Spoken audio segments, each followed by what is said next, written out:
Hi, everyone. Welcome to Gray Matter, the podcast from Greylock, where we share stories from company builders and business leaders. I'm Heather Mack, head of editorial at Greylock. Talent is an all-important focus area for startup founders, and we've discussed various aspects of the hiring and recruiting process on Gray Matter several times. Today, we're focusing on hiring at the earliest stages, both for the company and the candidate. Many startups find some of their earliest employees right out of college. Given the wide range of experience and insight different people may have, depending on their course of study, internships, and networking opportunities, how can founders establish a framework for evaluating such candidates? Conversely, how can people fresh out of school carefully vet a startup for their first real job? These are questions my colleague Yuliya Mykhaylovska handles every day. As part of Greylock's talent team, Yuliya has recruiting at the university level for a range of positions including engineering, product, and design. She's going to share her top recommendations for landing top talent. Yuliya, thanks so much for being here today. Great to be here, Heather. Excited to talk about early career talent. Awesome. Now, let's start with the basics. To understand the kind of roles a recent grad can be expected to handle in today's startup landscape, which is kind of all over the place, tell us about the kinds of companies that are sourcing talent this early in their career. Well, to be honest, every kind of company is open to early career talent, even the ones that don't initially say they're looking to hire somebody who has fewer years of experience. Once they meet some of the candidates we introduce them to, they're open to it. So in the past 3 years, I've seen companies from the seed stealth stage up to pre-IPO companies in our portfolio hire talent across primarily engineering, but also design and product roles. What's been so interesting, especially after the pandemic, is seeing that candidates are coming in with far more experience, internships and coursework and projects under their belts than most founders remember having at the similar life stage. So I really do think that over the last 5 to 10 years, there's been a massive acceleration in the kinds of knowledge and skills that students are coming in with. And many of them are coming in with, 2 to 3 years worth of full-time experience, and therefore a bit more ready to hit the ground running. So in our portfolio, there's a lot of appetite and interest in hiring early career talent. And whether it's at the early stage and a company might take on 1 or 2 students, or at companies of, Figma or Convoy stage where they're going to have an actual cohort of new grads or interns, there's a lot of interest from both parties to work together. The other thing that's really changed is that over the last few years, there's a lot more information on campuses about what startup opportunities look like. In the early 2010s, a lot more people were going into traditional roles within finance and banking and consulting. Now it's a lot more de rigueur to go into the startup sector. So you see students who are organizing treks to the West Coast to meet with startups there, treks to the East Coast as well. You see students participating in a lot of hackathons and competitions and programs like that. And so they're really informed on a variety of sectors. They're coming in asking great questions, and you're just seeing a lot more fidelity and a lot more knowledge of what might be a good fit for both parties. I think what continues to hold and would be an interesting thing for both founders and candidates to consider is that there continues to be more of the gravitation towards consumer businesses from the student's perspective. And I think that's because consumer businesses are typically things that you can easily explain to mom and dad and your professors and your classmates. Now, that being said, what people should keep in mind, again, both from the founder and candidate perspective, is that enterprise companies have a massive demand for hires. They don't always have the biggest talent brands, but that's something worth digging into. So from the founder perspective, I think it's super important to lay out what business problem does the startup solve, and really helping students understand what the B2B landscape looks like so they can see what kind of impact is possible there.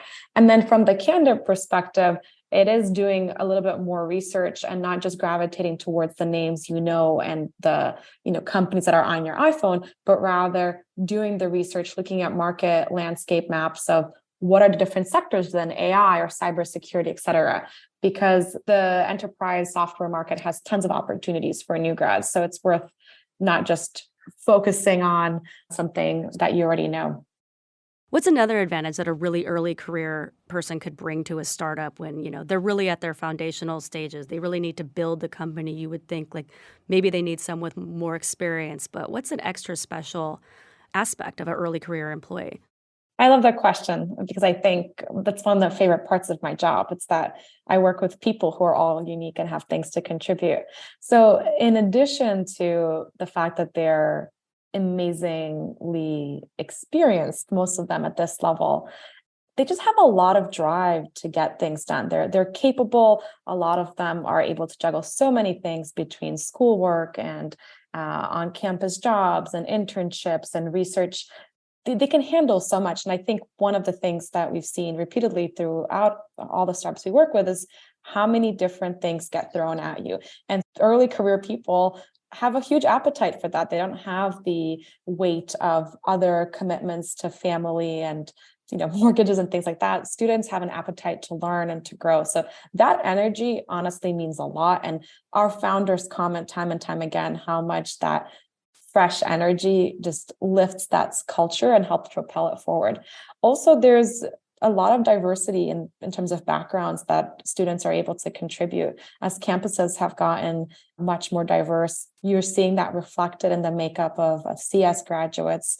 And companies certainly look to early career talent to help diversify their ranks.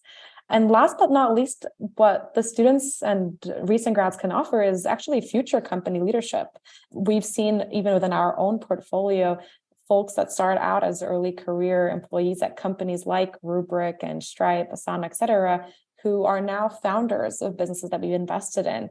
And so, you think about that 2 to 3 year journey initially as what the candidate will contribute. But longer term, I think there's a lot of entrepreneurial spirit and relationships that are formed at the early career level and lead to really great options and opportunities for folks involved. So junior talent can definitely deliver, not just in terms of the experiences, but in terms of their background and ideas and energy, which that's what so many teams run on. Yeah, that's great. And you were mentioning this before that people are much more experienced than they used to be, but still, I'm curious what this really looks like when, I've spoken with our colleague, Holly Rose Faith, who leads executive talent recruiting. And at that stage, you have so much to look for in terms of a candidate's experience and technical and interpersonal skills. So when you're working with these really early stage people, like, how do you recognize what great looks like and like what would translate from an internship or any early work experience into like actually being a core member of the startup? Absolutely. What I initially saw when I first started at Greylock is just fantastic resumes. So many students are coming in with a 4.0, multiple extracurriculars, teeing the best classes, et cetera. And I thought, wow, these are all people who could really make a difference. And as I got further along in my time at Greylock, what I noticed is you really need to better understand the motivations of candidates and ask different kinds of questions to really understand what their interests are and how well defined they are. So one of the biggest challenges in recruiting early career talent is that oftentimes the candidates themselves don't have a clear definition of what they want to be doing. Most people will say something like, I'd love to join a fast growing company and have a great manager and grow a lot. That doesn't really help the candidate. And that doesn't really help me because I would argue every company that we work with fits that description. So the thing I would encourage people to look at is, has the candidate really done their diligence on a specific, subsector of their industry? If they're interested in fintech, are they primarily interested in payments? Are they interested in something else in that sector? Can they name companies outside of Stripe or Chime, right? So just probing a bit deeper of how much research have you really done? Is it a more developed perspective on where an industry can go? It definitely helps when folks have experience in the sector that our companies are looking for. And it helps them just come in with a more informed idea of where the opportunities are and really hit the ground running. The other thing that becomes particularly important with students and early career folks is figuring out what is it that they themselves were able to accomplish versus What did they do as part of a team? One of the questions I often dig into in my conversations with candidates is, have you been able to take a project from 0 to 1 in a previous internship or group project, etc.? And if not, what part of a project or initiative did you come in at, and where did you specifically contribute? What were the roles of your teammates? I want to see if you're able to delineate those different things and also tie in self-awareness about your strengths.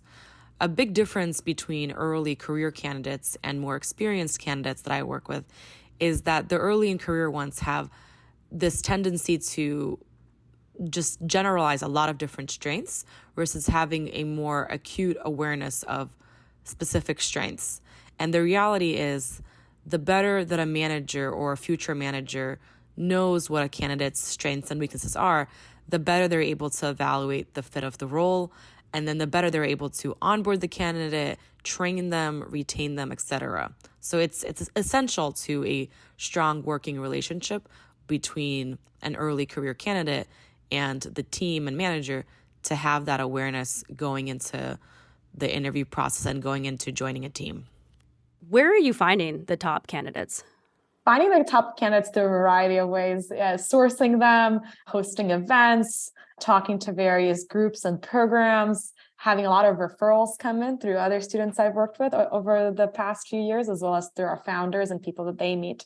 But certainly one of the biggest mechanisms and tools I'm using for sourcing these amazing students and early career graduates is through Tech Fair. Tech Fair is an annual event that we've hosted at Greylock for over a decade now.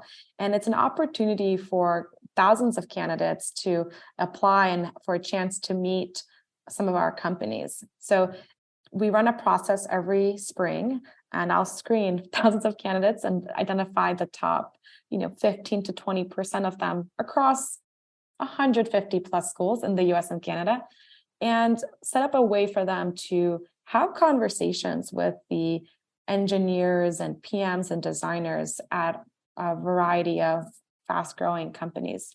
What the event gives people a chance to do is to actually talk to their peers about what the day-to-day work would be like. What are the challenges, instead of talking with recruiters only and having a higher level conversation.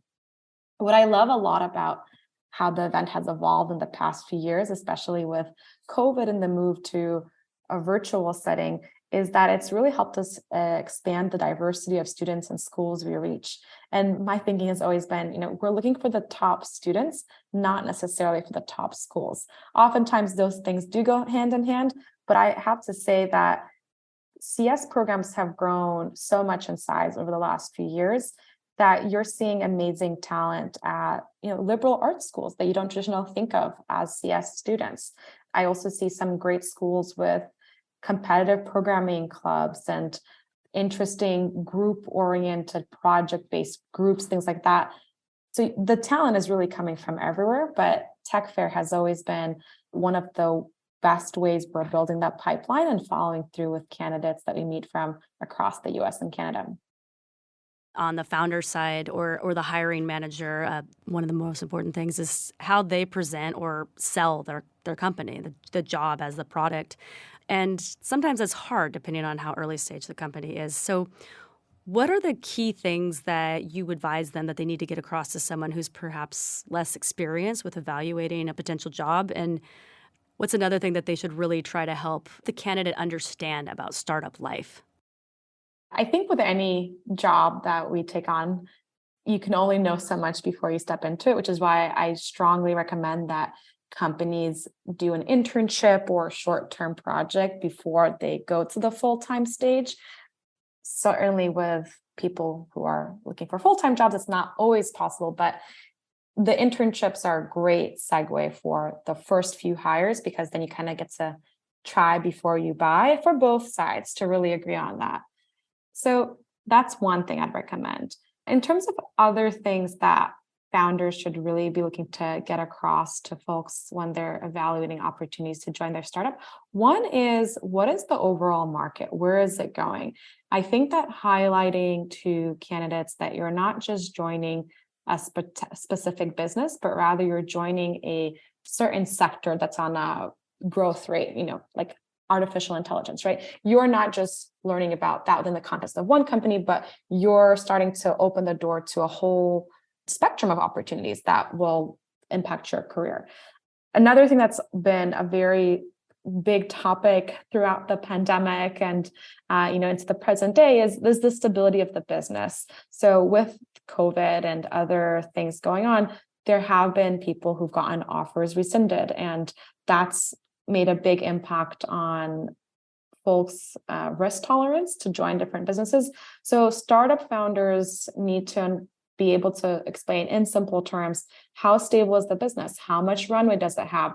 Who are the investors, and why did those investors matter? One of the things I often do when I'm putting our companies in context is sharing a bit more about the background of the partner who led the deal. So explaining that Ashim has 2 decades worth of cybersecurity experience, and he's seen the playbook multiple times. That helps students get comfortable with the idea of going to an earlier stage cybersecurity startup. So the stability of the business does not necessarily only have to cover the numbers of the business, but it can also talk about why do the stakeholders involved matter, and how does that contribute to a successful and stable business, one that's a quote unquote de-risked for the candidates to join. I also think it's extremely important to talk about the manager and the relationship and the mentors that are going to be in that company. So ensuring that students understand that there's that immediate team they're joining, but also how experienced is the skip level person and the founder, et cetera. Showing people that they're not going to be just having one key relationship within the business, but multiple people to rely upon. Because as confident as some early career candidates will be, at the end of the day, everyone knows they have so much more to learn. So highlighting things such as, hey, this manager has managed X, Y, and Z, and now look at where their former reports are at. This is a potential track for you. That's really helping sell candidates on the opportunity, because it helps them know, okay, even though this is an early stage business, this is not a first-time manager. This is somebody who's been able to develop people before. The thing that founders should also be able to have a honest conversation about is it's not going to be a lot of hand holding. So while you have these experienced teammates that have built businesses before, you're still at some points going to have to be a manager of one, and you're going to have to speak up, voice those questions. And I've seen over the last few years how our managers and companies have helped early career folks develop that confidence to ask the right questions and to throw their hand up when they're not sure what's going on.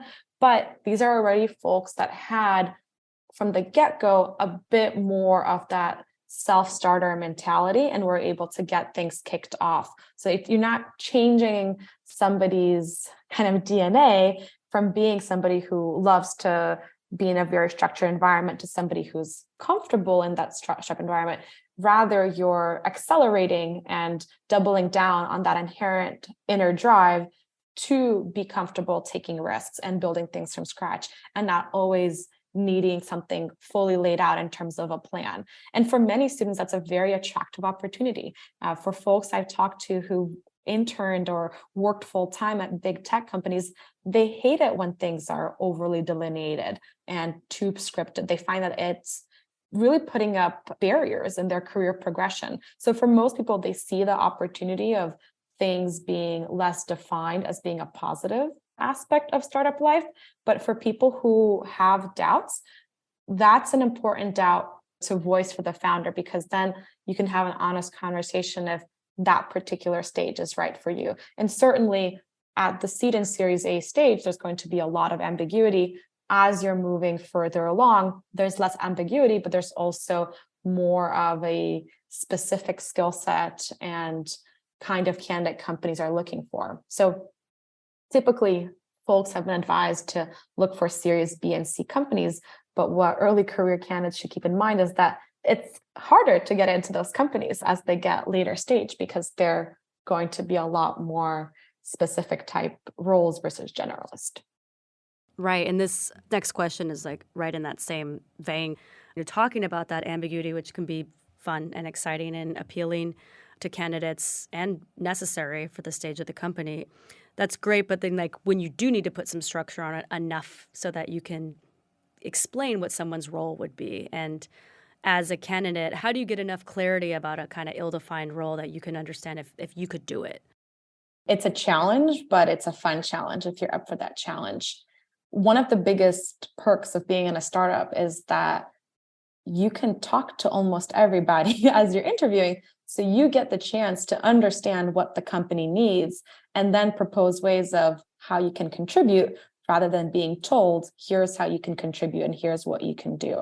I think taking diligent notes during those early conversations is really important because you're trying to piece together as a candidate where the sectors of opportunity or even interest, curiosity, and then form things around those conversations. I recently had an early career candidate join Scenery, one of our Series A companies in the video collaboration space.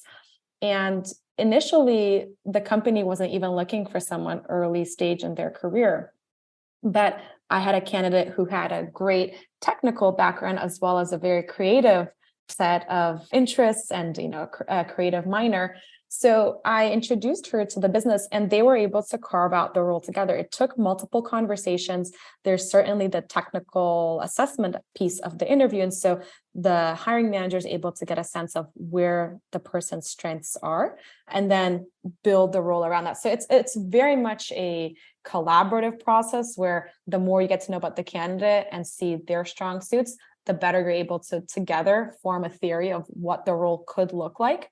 But it's an iterative process that's more creative rather than prescriptive. So for both parties to really be able to have an open conversation of where is the business, where are the initial needs, but also how might those needs evolve for the company end. And then for the candidate to say, I've done some work on the front end side, but I also would love to learn more about the product perspective. Are there things we can do 3 to 6 months down the line that would give me that experience? And most companies at the early stage, they're growing so quickly that, a rising tide helps all boats. And as long as there's a plan that's getting built together, there's an opportunity to insert some of those additional aspects to the role. One thing I would very much advise against is trying to go too broad in defining that role. I've seen some candidates say, I'd love to be both a PM and a chief of staff. Well, I think if you're trying to be the jack of all trades, especially early in your career, that might cause some founders to hesitate when it comes to hiring. So it's better to come in with a more narrowly defined set of tasks you'd want to do versus things on opposite ends of the spectrum. The other thing that people do is they'll talk to early career folks in their network or in our companies to figure out how they structured that role and use that as a way to bring some additional clarity. But as businesses change, and our businesses at the early stages certainly change, every 3 to 6 months, these roles are going to evolve as well. And so you really want to be a candidate who's flexible with those changes and not just stuck to one specific role or title or function. Sounds pretty fascinating, though. It sounds like a fun thing to work on together. And so, say a startup's done great and they've secured a great candidate. Are there differences in the way that you would onboard someone at this stage of their career versus someone in their late stage in the career? Certainly with people who are earlier in their career, there is a bit more effort you have to put into welcoming new folks and having them feel as part of the team. For early career people, work is really the main thing in their life. And so in addition to just having a job, people are looking for community and teamwork and camaraderie. So little things like a surprise and delight experience when you extend the offer, that goes a long way. One of our companies, Tome, sent cupcakes to an early career candidate whose birthday was around the time that they signed the offer. And that really goes far in helping someone feel that it's a friendly and pleasant environment to work in. You have to remember, these people are coming out of colleges, so they're used to just being in person with lots of folks all the time. And they're wanting to see that joyful piece of work as they enter their jobs as well. There's also a very big culture of having mentors and buddy systems when people join their startup roles. At Truera, they have a program where they have onboarding cohorts. And so each cohort is meeting together, for the first few months, getting to have fireside chats with the founders, meeting with engineering area leads, and having a bit more of a structured experience.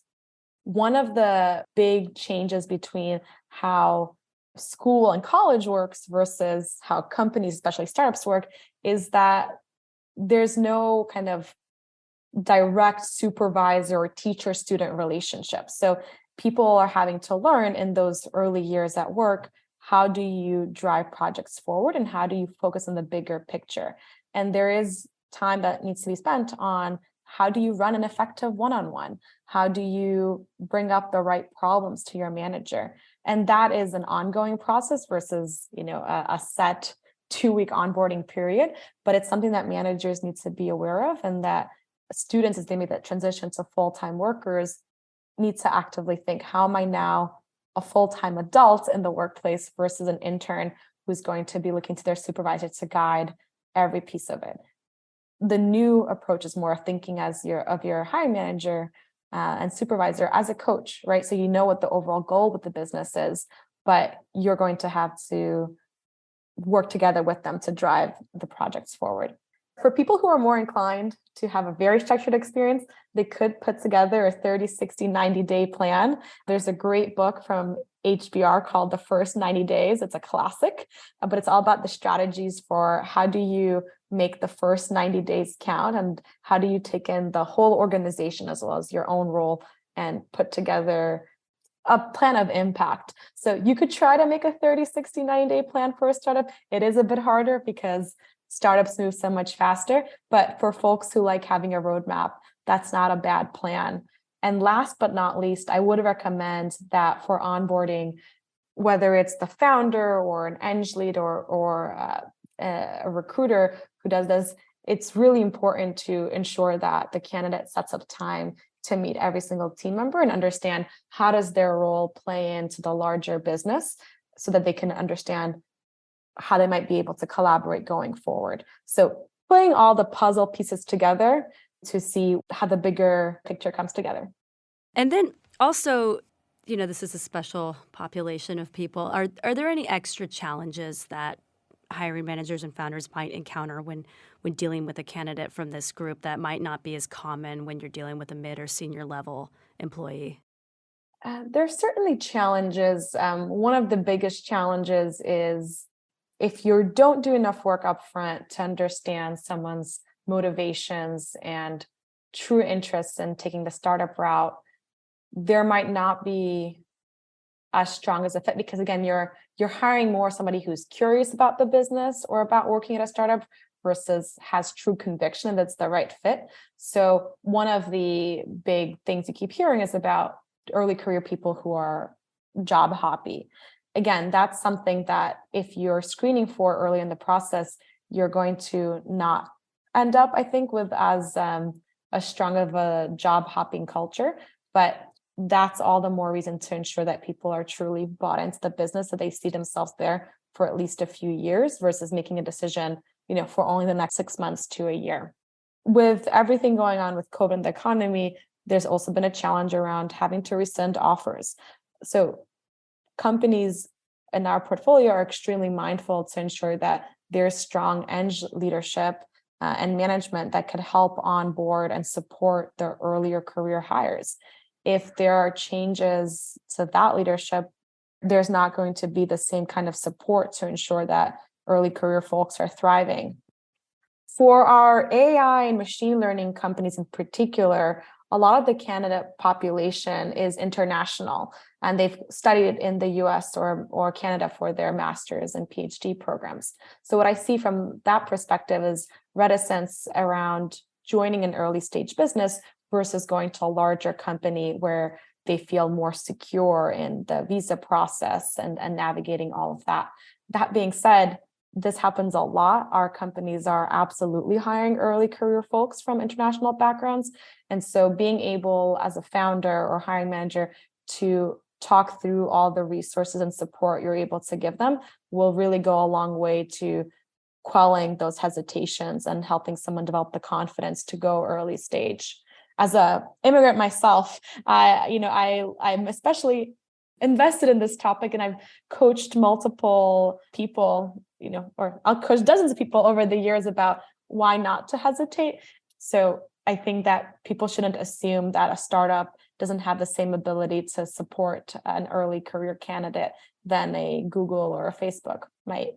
What we saw during COVID and more recent times is when people are impacted, whether it's in our portfolio or people who join other tech companies and then, get their offer rescinded. If I built a relationship with that person, I will go the extra mile to help them find a new role. Got it. So what I'm hearing is people can justifiably have concerns about beginning their career at a startup, but generally speaking, the job security aspect can be pretty similar at a large company too. And startups, even the earliest stage ones, still come with big established networks. So there are many channels by which people can continue moving forward with their career, even in challenging times. For candidates who are extremely hungry and willing to roll up their sleeves and work hard, joining a startup can be a life-altering opportunity. You've seen multiple examples of people who joined our portfolio companies early, like Telepart or Coinbase, and it has put them on a trajectory that would otherwise take them 20 or 30 years to be on. So that risk is worth taking. If you're excited to really accelerate the career, absolutely consider startups, but do know it's not for the faint of heart. And it is extremely hard work. And it's also extremely competitive. A lot of people are surprised when they see how hard it is to get a startup opportunity. But the reality is that our companies are extremely selective, and they are looking to make a few of the best early career hires versus hiring on bulk, right? Hiring massive cohorts. So do know that it's a challenging road to take, but extremely fulfilling. And I hear on an almost daily basis from the early career folks working in a Greylock companies, how much they're learning, how much they love it.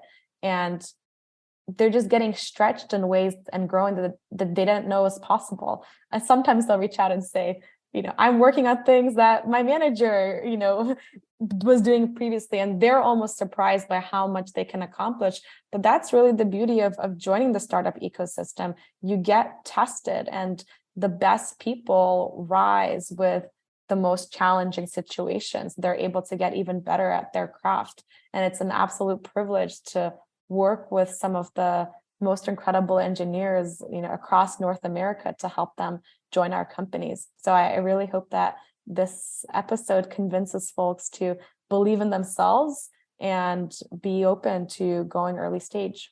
Yeah, well, Yuliya, this is really fascinating. I wish I could go back in my career and work at a startup and be early stage, but alas, I'm way too old for that now. But thank you so much for taking the time to talk about this really fascinating work that you do with early stage candidates and companies for Greylock. I know anyone who's interested can find more information on our website under the university programs section. And thank you so much for being here today. Thank you, Heather. That concludes this episode of Gray Matter. If you like what you hear, please subscribe wherever you get your podcasts. And please be sure to leave a 5-star review and any feedback you may have. You can also find all content on our website, greylock.com, and you can follow us on Twitter at GreylockVC. I'm Heather Mack. Thanks for listening.